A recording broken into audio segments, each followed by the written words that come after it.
أعوذ بالله من الشيطان الرجيم بسم الله الرحمن الرحيم اللهم صل على محمد وعلى آل محمد السلام علیکم ورحمۃ اللہ وبرکاتہ۔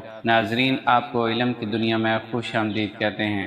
کیا بیوی کو خوش کرنے کے لیے شوہر کو زینت کرنی چاہیے؟ اللہ تعالیٰ نے قرآن پاک میں ارشاد فرمایا وَلَهُنَّ مِثْلُ الَّذِي عَلَيْهِنَّ بِالْمَعْرُوفِ، اور عورتوں کا بھی حق ہے جیسا کہ مردوں کا ان پر حق ہے دستور کے مطابق۔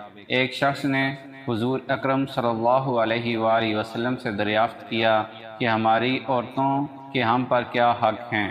آپ صلی اللہ علیہ وآلہ وسلم نے فرمایا جب تم کھاؤ تو اسے بھی کھلاؤ، جب تم پہنو تو اسے بھی پہناؤ، اس کے منہ پر نہ مارو، اسے گالیاں نہ دو، اس سے روٹ کر اور کہیں نہ بھیج دو، وہاں گھر میں ہی رکھو۔ اسی آیت کو پڑھ کر حضرت ابن عباس رضی اللہ تعالی عنہ فرمایا کرتے تھے کہ میں پسند کرتا ہوں کہ اپنی بیوی کو خوش کرنے کے لیے میں بھی اپنی زینت کروں، جس طرح وہ مجھے خوش کرنے کے لیے اپنا بناؤ سنگار کرتی ہے۔ تفسیر ابن کثیر جلد نمبر 1 صفحہ نمبر 313۔